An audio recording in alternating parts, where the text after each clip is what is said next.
शिक्षक जो बाहर बैठे रहते हैं कुर्सियां लगा के और अंदर से जो वॉशरूम की खुशबू आती है बच्चों के साथ, मतलब आप वहाँ खड़ा रह के 10 मिनट बात नहीं कर सकते। वहाँ जाके बच्चे खाने के लोभ में बैठे रहते हैं। किसी स्कूल में पढ़ाई का कोई मतलब नहीं है। आप जहाँ जाके देख लीजिए, खुलेआम है सब कुछ। मैं कैमरे पे लाइव बोलती हूँ, जितने स्कूल्स मैंने घूमे हैं, जितने स्लम्स में मैं गई हूँ, वहाँ बच्चों के लिए कहीं कोई शिक्षा व्यवस्था नहीं। कहा मैडम माँ खिचड़ी भी न दिल गई। हाँ, अच्छा ये भी बोला। हाँ, उस बच्ची ने मेरे को डायरेक्ट वे में यही बोला, बोले स्कूल जाते हो बेटा? न गेली है हमरा मैडम खिचड़ी न दिलन। तो आप सोचिए, हमारे जो बच्चे हैं, जो हमारे बिहार का भविष्य है, कहीं ना कहीं उनकी बात शिक्षा से हट के सिर्फ खिचड़ी पे आके रह गई है। जब हम लोग पलायन की बात करते हैं और बड़े अफसोस में हम लोग ये कहते हैं कि बिहार के सारे लायक बच्चे बिहार छोड़ के बाहरी राज्य में जाके बहुत अच्छा प्रदर्शन कर रहे हैं और उनकी तरक्की हो रही है और भी हाँ खूब पैसा कमा रहे हैं। हमारे बच्चे तो कमा ही रहे हैं, उस राज्य में भी जाके वो अपनी गुणवत्ता दे रहे हैं, जिससे वो बढ़ता चला जा रहा है और हम लोग नीचे से तीसरे पायदान पे आके। मैंने आपको क्या कहा, जब चुनावी दौर आता है तो एक से एक जुमलेबाजी चलती है और ये बहुत अच्छी बात, हम लोग इसको इस तरीके से मानते हैं कि कहीं ना कहीं पहली बार बिहार में जुमलेबाजी के तौर पे ही सही, जाति धर्म से उठ के बातें तो हो रही हैं, विकास का मुद्दा तो रखा जा रहा है, शिक्षा के बारे में बात हो रही है, पहली बारी पलायन के मुद्दों पे बातें हो रही हैं।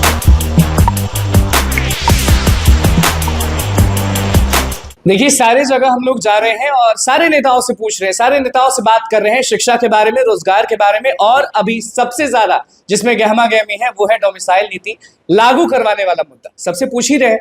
नमस्कार, मैं हूं अनिकुल तिवारी और आप वॉइस हब देख रहे हैं। हमारे साथ जन स्वराज की एक तरह से शेरनी कही जाने वाली वंदना जी मौजूद हैं। कुम्हरार विधानसभा में बहुत ज्यादा एक्टिव, डोमिसाइल के लिए आप भी एक्टिव हैं, आपके नेता भी एक्टिव है, सारे लोग एक्टिव हैं। सबसे पहले आपसे यही पूछेंगे कि आप जब घूम रही है अपने कुम्हरार विधानसभा में, तो कितने स्कूल्स होंगे, कितने सरकारी स्कूल्स होंगे आप?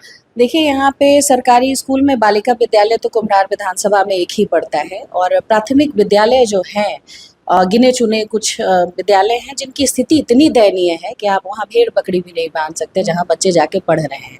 और सबसे दुर्भाग्यपूर्ण बात ये है कि जो बच्चे वहाँ जाके पढ़ाई कर रहे हैं, उन बच्चों को ये पता ही नहीं है कि विद्यालय में पढ़ने जाना चाहिए। एक 6 साल की बच्ची मुझे मिली है जिसकी वीडियो मेरे पास है, मैंने रखी है। उस बच्ची से जब मैंने पूछा तो उसने मुझे कहा मैडम माँ खिचड़ी भी न दिल गई। हाँ, अच्छा ये भी बोला। हाँ, उस बच्ची ने मेरे को डायरेक्ट वे में यही बोला, बोले स्कूल जाते हो बेटा? न गेली है हमरा मैडम खिचड़ी न दिलन।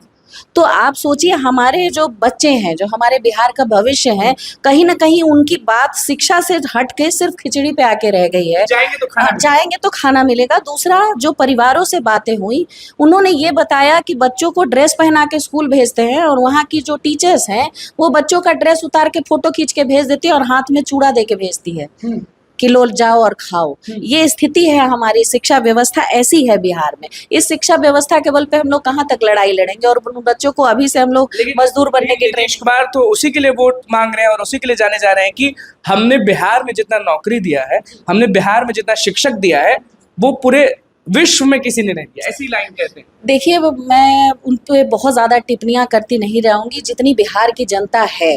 अब मुझे लगता है कहीं ना कहीं जो हमारे बच्चे हैं, बिहार के छात्र हैं या फिर जो शिक्षक हैं, कहीं ना कहीं जो निराशा देखी जा रही है उनके अंतर्गत, और ये जो बिहार की जो आवाम है उनके अंदर जो है वो सब कुछ सबके सामने है। अब कुछ छुपा पड़ा नहीं है। कागज़ों में आंकड़े दिखाने से सच्चाई नहीं चलेगी, उसको धरातल पे आपने कितना उतारा है इसका जवाब उनको देना पड़ेगा। मतलब कि आप जब कुम्हरार विधानसभा में घूमनी तो आपका कहना है कि स्कूलों का जो व्यवस्था है वो बहुत खराब है, तो यानी शिक्षक भी नहीं होंगे उसमें? शिक्षक जो बाहर बैठे रहते हैं कुर्सियां लगा के और अंदर से जो वॉशरूम की खुशबू आती है बच्चों के साथ, मतलब आप वहाँ खड़ा रह के 10 मिनट बात नहीं कर सकते। वहाँ जाके बच्चे खाने के लोभ में बैठे रहते हैं। किसी स्कूल में पढ़ाई का कोई मतलब नहीं है। आप जहाँ जाके देख लीजिए, खुलेआम है सब कुछ। मैं कैमरे पे लाइव बोलती हूँ, जितने स्कूल्स मैंने घूमे हैं, जितने स्लम्स में मैं गई हूँ, वहाँ बच्चों के लिए कहीं कोई शिक्षा व्यवस्था नहीं। मतलब सरकारी स्कूल का मतलब शिक्षा से लेना देना नहीं है। जो विजन है नीतीश कुमार का, जो विजन है बिहार के माता पिताओं का कि हमारे बच्चे पढ़ेंगे, हमारे बच्चे, क्योंकि पलायन तो है ही, जब भी भेजेंगे तो 10-12 के बाद ही भेजेंगे। 10-12 तक तो यहीं रहना है, तो अगर 10-12 तक इतना वीक पढ़ाई होगा, इतना कुछ सिखाया नहीं जाएगा, तो फिर कैसे माने कि बिहार बढ़ेगा? बाहर के राज्यों में मजदूर कैसे मिलेंगे? बिहार के बच्चे पढ़ेंगे तो बाहर की फैक्ट्रियों में काम करने के लिए मजदूर कहाँ से आएंगे? इसीलिए बिहार के हाँ, तो बिहार के बच्चों को पढ़ाओ मत और कहो, और बाकायदा उन लोगों ने बहुत बार कैमरे पे ये कहा भी है कि बिहार के मजदूर नहीं जाएंगे तो बाहर के फैक्ट्री चलेगा। तो ये तो कहानी है हमारे राज्य की। यहाँ तो खुलेआम ये बातें हमारे जो कहने वाले सरताज बैठे पड़े हैं, जिनके हिसाब से बिहार चल रहा है, उनके लिए शिक्षा तो कभी प्राथमिकता रही ही नहीं है। और सबसे दुर्भाग्यपूर्ण बात यह है कि उन्होंने परिवारों के भी दिमाग में ये चीज फिट कर दी है कि सबसे बड़ा हथियार उनको जिंदगी को बदलने का जो माध्यम है वो शिक्षा है। और आज के डेट में माता पिता बच्चों के शिक्षा से भटक के खिचड़ी, उनके पोशाक के लिए मिलने वाले पैसे, साइकिल के लिए मिलने वाले पैसे और 10th और 12th पास करने वाले के बाद मिलने वाली राशि पे आके टिक गई है। कोई कहाँ जो पूछने गरीब माता पिता हैं, जिनको खाने पर आफत है, वो लोग ऐसा सोच रहे हैं। हाँ बिल्कुल, ये उनका सोच रखना लाजमी है। जो व्यक्ति झाड़ू पोछा करके अपना घर चलाएगा उसके लिए 500 रुपया मैटर करता है, उसके लिए एक टाइम का खाना मैटर करता है।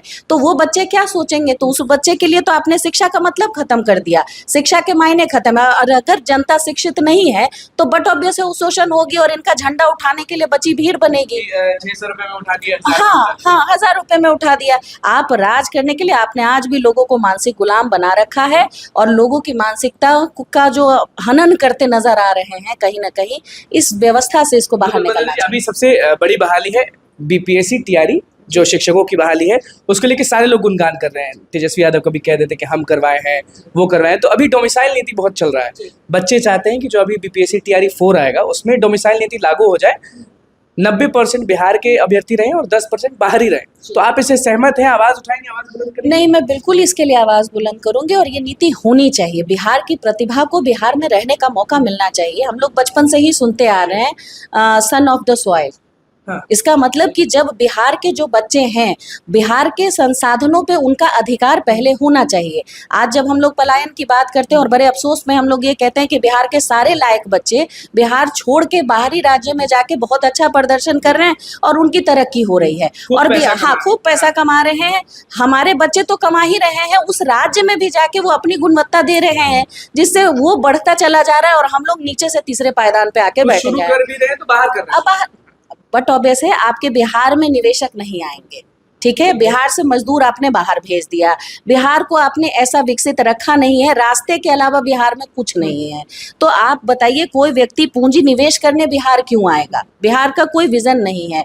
उद्योग बैठाने के लिए आपके यहाँ इतना अफसरशाही राज चल रहा है। पहले लोग गुंडा राज से परेशान थे, अब अफसरशाही राज से परेशान है। इसका प्रदर्शन आपको आए दिन मिलता है। जब बीपीएससी छात्रों पे जो लाठियां चलाई गई तो इस बिहार के बच्चे क्यों बिहार में अपना योगदान देना चाहेंगे? इसलिए बच्चे बाहर जा रहे हैं मजबूरी बस। अगर डोमिसाइल लागू हो जाती है और बिहार में 90% अपने बिहार के बच्चों को मौका दिया जाए तो बिहार की प्रतिभा भी रह जाएगी बिहार में, प्लस बच्चों की जो आर्थिक स्थिति मजबूत होगी तो सारा का सारा पैसा हमारे बिहार में इन्वेस्ट होगा। अभ्यर्थी तो इस कदर तैयार है कि 80% भी हो जाए तो हम तैयार हैं, क्योंकि हमारा दिल भैया बहुत है, लेकिन वो 80 मतलब 80 खेल नहीं होना चाहिए। देखिए बाहर के राज्यों में लोग बड़े सशक्त हैं, सरकारें बड़ी मजबूत है। बात झारखंड में करें तो झारखंडियों का पहला अधिकार, ठीक है। बात उत्तराखंड में करें तो उत्तराखंडियों का पहला अधिकार, छत्तीसगढ़ में करें तो उनका पहला अधिकार, लेकिन बिहार में बाहरियों का पहला अधिकार, बिहारी का अधिकार बाद में आता है। इस बार नहीं लग रहा है कि चुनाव है तो नीतीश कुमार कुछ सोच समझ के ये सोच लेंगे कि बिहार के लोग वोट करेंगे तो भारी संख्या में वोटर्स हैं,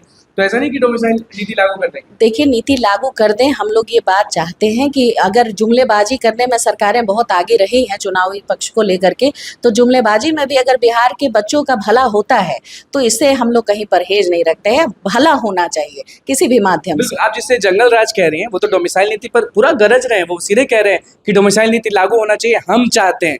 लेकिन वही अभ्यर्थी कहते हैं कि जब आप सरकार में थे तो आप ही हटा दिए थे डोमिसाइल नीति। देखिए मैं क्या बोलूं, मैंने आपको क्या कहा, जब चुनावी दौर आता है तो एक से एक जुमलेबाजी चलती है और ये बहुत अच्छी बात, हम लोग इसको इस तरीके से मानते हैं कि कहीं ना कहीं पहली बार बिहार में जुमलेबाजी के तौर पे ही सही जाति धर्म से उठ के बातें तो हो रही हैं, विकास का मुद्दा तो रखा जा रहा है, शिक्षा के बारे में बात हो रही है, पहली बारी पलायन के मुद्दों पे बातें हो रही हैं। चाहे आज आपकी कांग्रेस बात करे वो भी पलायन के मुद्दों पे बात कर रहे हैं, चाहे आपकी जेडीयू आरजेडी बात करे तो भी पलायन के मुद्दों पे बात कर रहे हैं, चाहे वो बीजेपी की सरकार से जो बातें हो वो भी पलायन। आप ये तो नहीं कहेंगे कि प्रशांत किशोर ने शुरू किया पलायन वाला तो सारे लोग शुरू कर दिए? देखिए ये तो प्रशांत किशोर जी की जीत है, मैं उसको इस तरीके से लेती हूँ। प्रशांत जी ने बिहार बदलने का बीड़ा उठाया है, बिहार बदलाव यात्रा चल रही है और कहीं ना कहीं इसको हम लोग बहुत मजबूत तरीके से ले रहे हैं कि एटलीस्ट पहली बार बिहार में विकास मुद्दा तो बना, पहली बार विकास में शिक्षा मुद्दा बन गया। और आपके नेता जुमला मतलब नहीं करें, क्योंकि आप लोग भी नेता हैं,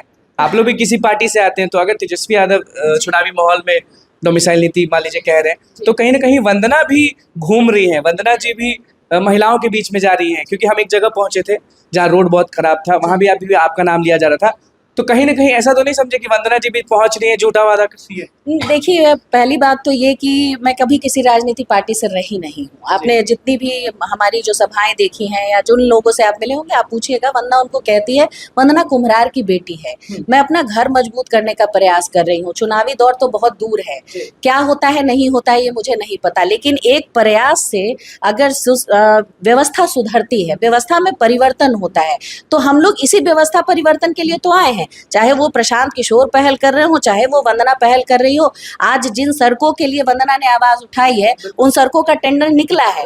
वंदना ने जिस जगह पानी की कंप्लेन रखी है, वहां जाके बोरिंग हुआ है। वंदना जिन नालों की बात कर रही है, उन नालों में ढक्कन लगना शुरू हो गया डर तो नहीं रही है ये शेरदी से? आप जिसको जनता का डर बताइए। जिस दिन जनता जागरूक हो गई, सरकार उनको ठगने के बजाय उनका काम करना शुरू कर दिया। लड़ना जानती है, सब चीज करना जानती है, तो अगर अभ्यर्थी आपका साथ मांगते हैं डोमिसाइल नीति पर, तो क्या वंदना वहां दिखने को मिलेगी? बिल्कुल मिलेगी। जब भी अभ्यर्थियों को जरूरत होगी, हमारे भाइयों के साथ हम खड़े हैं और उनको ये अधिकार मिलना चाहिए। बिहार वासी होने के नाते हम बस इतना आपके चैनल के थ्रू ये मैसेज देना चाहेंगे, मजबूती से लड़ाई लड़िए, ये अधिकार है हमारा और हमें मिलना चाहिए। शिक्षा और रोजगार में डोमिसाइल नीति लागू होनी चाहिए। बिल्कुल। देखिए, अब नेता तो नहीं कहेंगे, बेटी ही कहेंगे, क्योंकि कुम्हार की बेटी कह के वंदना जी सारे लोगों के पास पहुंची और सीधे कह दिए शिक्षक अभ्यर्थियों की जीत होनी चाहिए। टीआरई 4 यानी बीपीएससी टीआरई 4 में डोमिसाइल नीति लागू होना चाहिए। और भैया कुम्हार विधानसभा के बारे में बताई हैं, जो 2-3 स्कूल है वहाँ जाना तो पड़ेगा ना, क्योंकि शिक्षा की बात अगर होती है तो अनुकूल को वहाँ पहुँचना जरूर है। देखना है कि व्यवस्था कैसा है, जो हमारे छोटे छोटे बच्चे हैं उनको पढ़ाता कौन है, क्या शिक्षक सही में वहाँ पे है, क्या व्यवस्था सही में वहाँ ठीक है, या बस खिचड़ी की बात होती है। तो चलिए देखेंगे जरूर। फिलहाल बस इतना ही। तो बस चैनल को सब्सक्राइब करें, पेज को लाइक करें। कैमरा में सुमित के साथ, धन्यवाद।